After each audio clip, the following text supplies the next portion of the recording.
pagi anak-anak, bagaimana kabarnya hari ini? Ibu yakin pasti semuanya sehat dan semangat dalam mengikuti pembelajaran hari ini. Nah, untuk mengecek kehadiran siswa, kalian bisa mengirimkan nama dan tulis keterangan hadir melalui grup WhatsApp kelas kita, dan Ibu tunggu konfirmasi kehadiran kalian sekarang.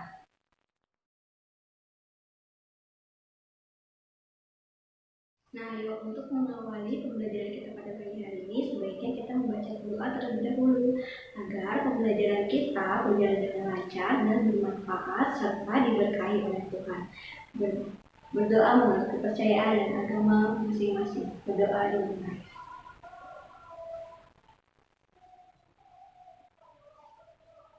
Berdoa selesai. Nah, anak-anak, saat ini kita masih berada dalam pandemi COVID-19 yang mengharuskan kita untuk di rumah aja dan belajar dari rumah. Jadi yang biasanya kita lakukan di sekolah, belajar di sekolah dengan tatap muka, harus kita alihkan dengan belajar di rumah dengan memanfaatkan media seperti WhatsApp, Zoom, Google Classroom, dan lain sebagainya. Jadi kalian harus tetap jaga kesehatan, harus tetap rajin cuci tangan, jangan berkerumunan, dan harus tetap semangat belajarnya, walaupun hanya di rumah saja. Masih semangat? Nah, untuk menambahkan semangat kita dan menumbuhkan rasa nasionalisme kita terhadap bangsa Indonesia, mari kita nyanyikan salah satu lagu nasional, yaitu yang berjudul Garuda Pancasila. Pasti semuanya tahu kan? Yuk kita nyanyi bersama-sama ya.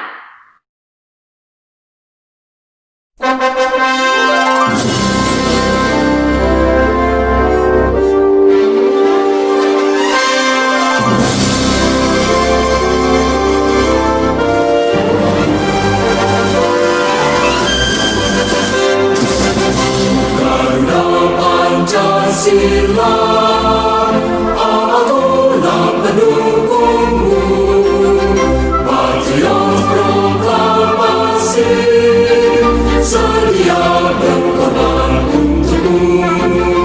Pancasila dasar negara, rakyat adil makmur sentosa, pribadi bangsaku. Ayo maju, ayo maju, maju, ayo maju, maju.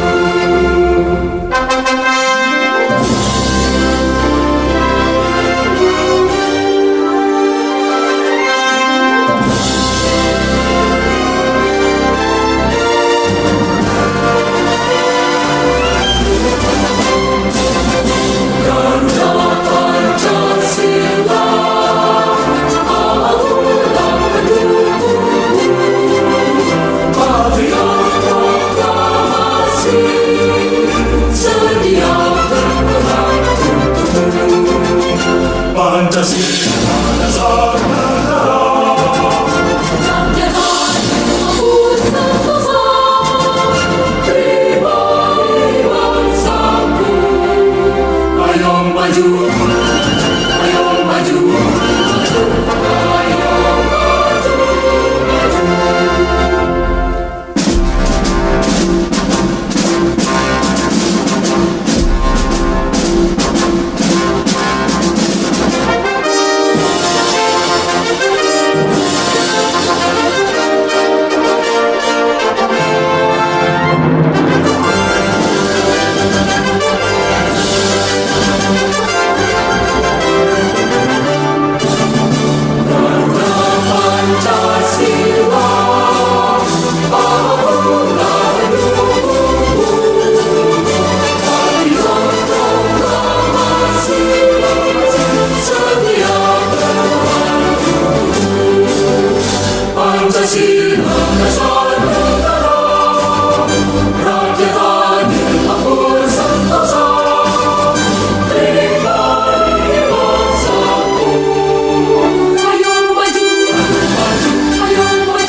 Baik anak-anak, kalian sudah menyanyikan lagu Garuda Pancasila dengan baik dan semangat. Nah, sekarang kita membaca cerita sebagai kegiatan literasi kita pada hari ini, yaitu cerita yang berjudul Kakakku Dokter di Pedalaman. Jadi, gua akan bacakan ceritanya, nanti kalian simak. Oke, baik. Kalian simak ya. Kakakku Dokter di Pedalaman, penulis Di Ara.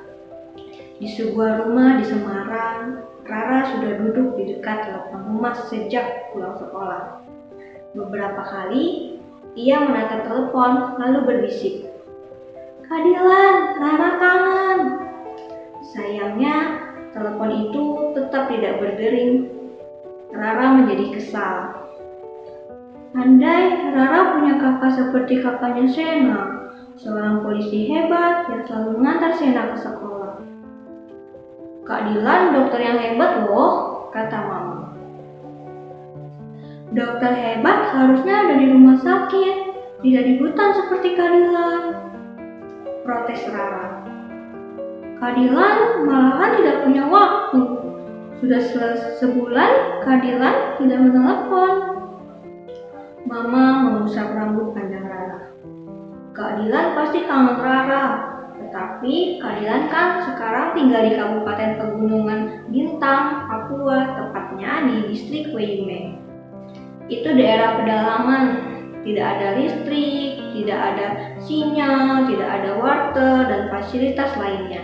Jadi kalau mau menelepon kita, Kak Dilan harus pergi ke kota dulu." Nah, tiba-tiba telepon berdering. Rara lekas mengangkat telepon itu. Suara Kak Dilan menyapa. Rara berteriak girang. "Kak Dilan harus pulang, kalau tidak, Rara tidak mau ngomong sama kakak lagi." "Rara jangan ngambek dong, Kak Dilan kangen sekali suara ibu Rara." Tiba-tiba telepon berdering. Rara lekas mengangkat telepon itu. Suara Kak Dilan menyapa. Rara berteriak girang.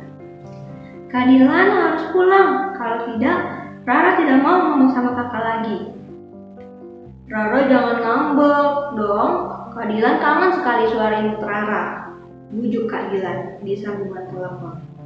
"Kakak mau cerita hari ini, kakak senang sekali." Akhirnya Bonai tersenyum. "Siapa itu Bonai?" tanya Rara penasaran. "Bonai itu salah satu pasien kakak, dia terkena malaria. Syukurlah, sekarang ia sudah sembuh. Tempat yang kakak tinggali ini banyak sekali penduduk yang meninggal karena malaria. Soalnya jarak dari sini ke rumah sakit sangat jauh. Jadi mereka telat ditangani," cerita Kak Dilan. "Kasihan sekali, berarti kakak harus jaga kesehatan. Kalau Kak Dilan sakit, nanti siapa yang mengobati mereka?" "Kakak minta maaf ya, karena kakak tidak ada di samping Rara."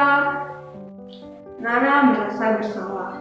Harusnya ia mendukung Kak Dilan, soalnya menjadi dokter di pedalaman adalah tugas berat dan sangat mulia.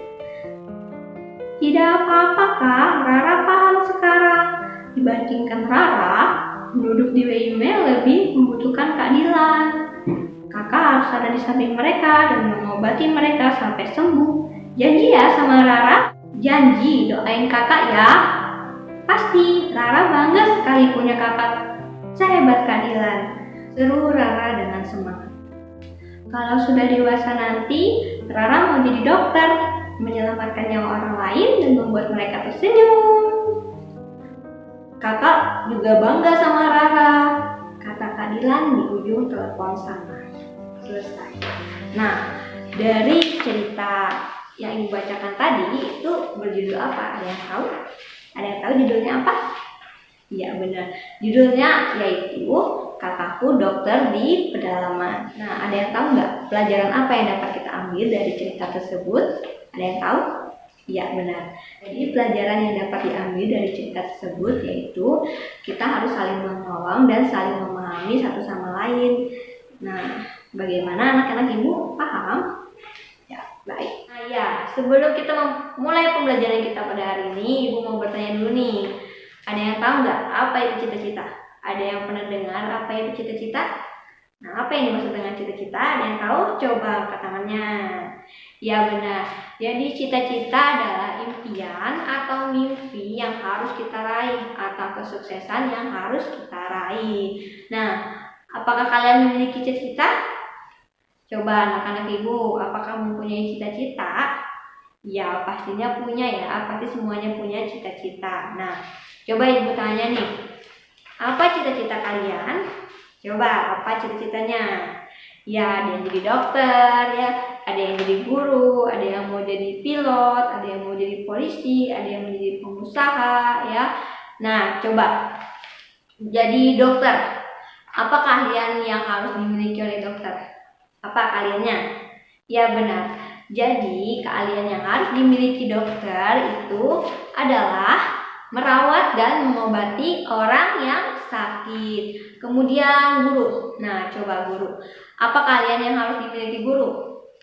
Nah, guru itu keahlian yang harus dimiliki yaitu mengajar murid-muridnya. Nah, seperti itu.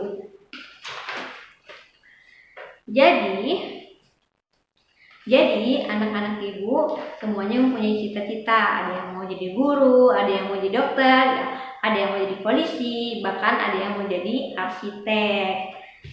Agar cita-cita kita itu bisa tercapai, kita harus rajin belajar, harus tetap semangat, jangan malas. Kita harus mengumpulkan tugas tepat waktu, harus mengerjakannya, jangan ditunda-tunda. Oke, baik, sampai di sini paham? Ya, anak-anak, kita hari ini sudah memasuki semester 2, yaitu tema 6, cita-cita. Dengan tema 1, aku dan cita-citaku, pembelajaran 1 dengan 4 tujuan pembelajaran. Nah, tujuan pembelajarannya yaitu sebagai berikut. Yang pertama, melalui kegiatan mengamati dan berdiskusi, siswa mampu mengidentifikasi ciri-ciri puisi dengan benar. Yang kedua, melalui kegiatan membuat kesimpulan, siswa dapat menyajikan hasil pengamatan tentang ciri-ciri puisi secara terperinci. Yang ketiga, melalui kegiatan pengamatan, siswa mampu mengidentifikasi siklus makhluk hidup yang ada di sekitarnya dengan baik. Yang keempat, melalui kegiatan menyusun gambar tahapan pertumbuhan hewan dan tumbuhan, siswa mampu membuat skema siklus makhluk hidup yang ada di sekitarnya dengan benar. Nah, selanjutnya kita akan membacakan teks yang berjudul Cita-citaku. Yuk kita simak supaya kita bisa mengidentifikasi ciri-ciri puisinya dengan benar. Ini dia. Cita-citaku. Anganku melayang ke masa depan. Aku ingin menjadi seorang guru. Guru adalah pejuang ilmu di garis depan. Guru tanpa pamrih berbagi ilmu. Aku akan berusaha mencapai cita-cita. Takkan lelah aku mencari ilmu. Takkan aku berpangku tangan saja demi tercapainya cita-citaku. Nah, teks yang berjudul Cita-citaku tadi yang telah kita bacakan tadi itu merupakan sebuah puisi atau yang disebut dengan puisi. Nah, ada yang tahu nggak apa itu puisi? Coba angkat tangannya. Ada yang tahu nggak apa itu puisi? Ya, benar.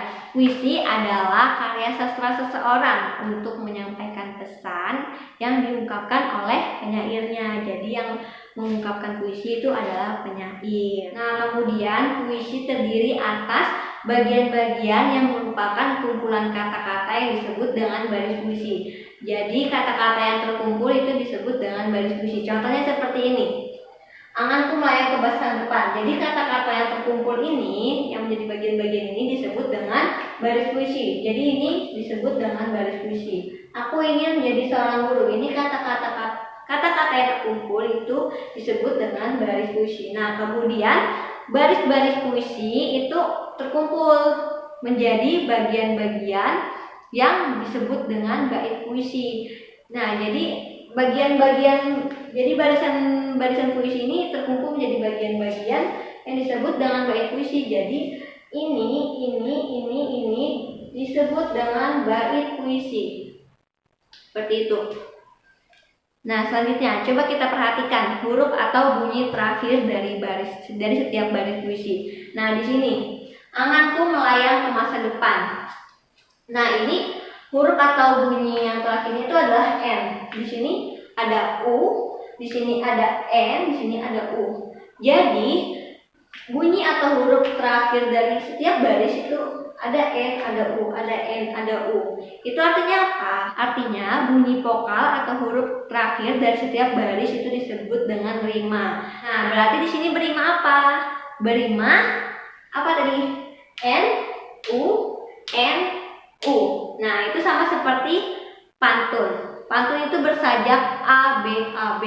Jadi puisi memiliki bunyi vokal yang berpola seperti NU, NU, atau berpola seperti A, B, A, B, dan ada juga seperti A, A, A, A. Nah, seperti itu. Nah, kemudian puisi itu bersifat kiasan, padat, dan tidak bertele-tele. Nah, kiasan. Ada yang tahu nggak apa itu kiasan? Ya, benar. Kiasan yaitu merupakan arti kata yang bukan makna yang sesungguhnya. Seperti ini contohnya. Anganku melayang ke masa depan. Ini bukan pikirannya terbang-terbang ke masa depan. Jadi yang dimaksud itu anganku ini artinya pikiran kita. Nah, melayang. Jadi ini yang dimaksud dengan kiasan. Kiasan itu bukan makna arti yang sesungguhnya. Jadi anganku melayang ke masa depan itu artinya pikiran kita itu sedang memikirkan masa depan seperti itu. Nah, kemudian majas sering ditemukan dalam bahasa puisi. Nah, ada yang tahu apa itu majas? Jadi majas adalah gaya bahasa yang disampaikan oleh penyairnya untuk menyampaikan pesan dengan menggunakan kiasan. Nah, kiasan itu yang tadi bukan arti dari makna yang sesungguhnya. Nah, sampai di sini anak-anak ibu paham? Baik, kalau sudah paham atau yang belum paham bisa kalian tanyakan dengan ibu melalui grup WhatsApp atau melalui personal chat di grup WhatsApp. Nah, sekarang ada tugas untuk kalian kerjakan di rumah, yaitu menjawab soal-soal yang akan ibu berikan setelah ini. Jadi jawabannya bisa kalian kirimkan melalui grup WhatsApp kelas kita. Nah, jadi tugas ini untuk memberikan penilaian hasil belajar kalian pada hari ini. Nah, jawabannya itu paling lambat dikirimkan besok ya. Ingat, paling lambat besok, jangan ada yang terlambat dan jangan ada yang tidak mengerjakan. Nah, berikut tugas yang harus kalian kerjakan dengan tepat.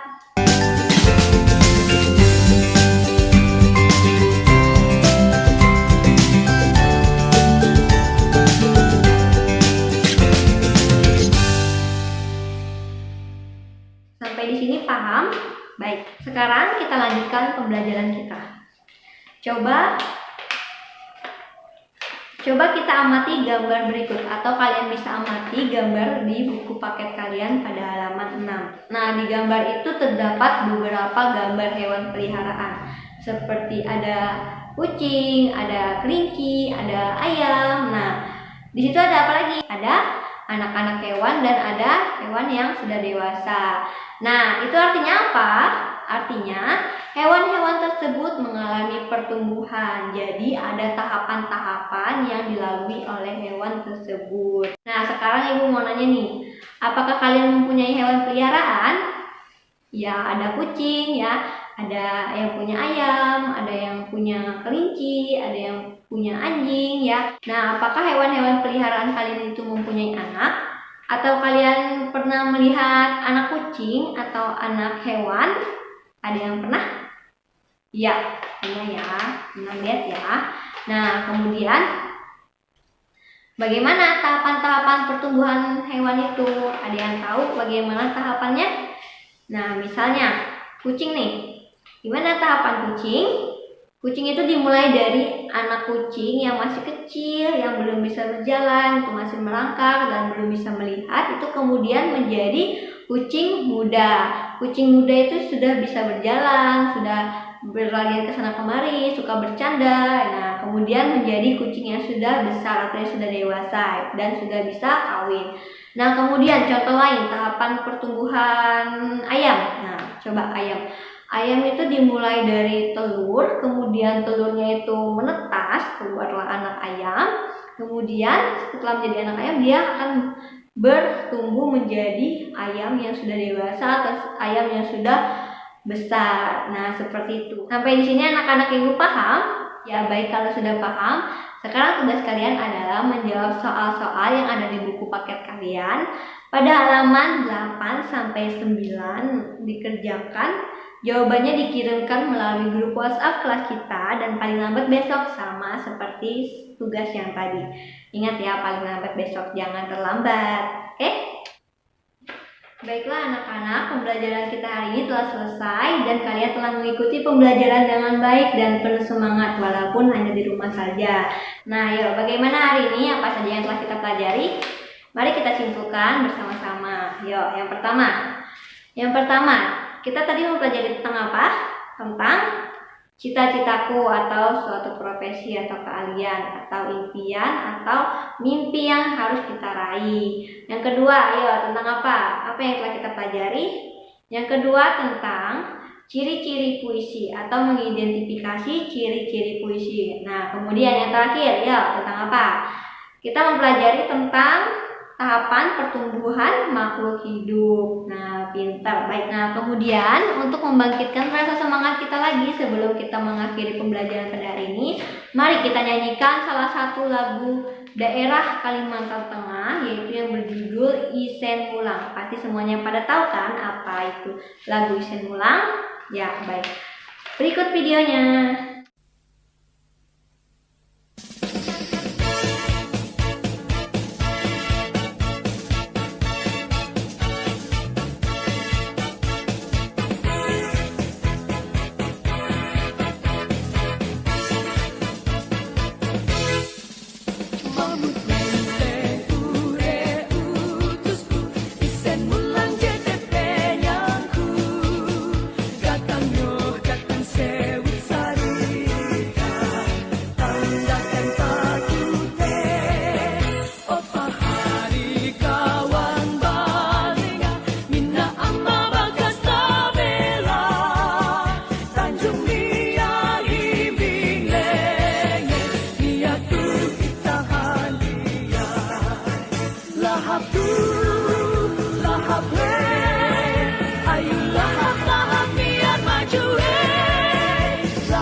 Ya baik, sebelum kita menutup pembelajaran pada hari ini, alangkah baiknya kita membaca doa lagi. Tadi kan diawali dengan doa, terus kemudian kita akhiri dengan doa agar pelajaran kita hari ini dapat bermanfaat serta diberkahi oleh Tuhan. Ya, berdoa menurut agama dan kepercayaan kita masing-masing. Berdoa dimulai. Berdoa selesai. Baik, Pembelajaran kita hari ini telah selesai. Ibu akhiri dengan Assalamualaikum warahmatullahi wabarakatuh. Selamat pagi, tetap semangat.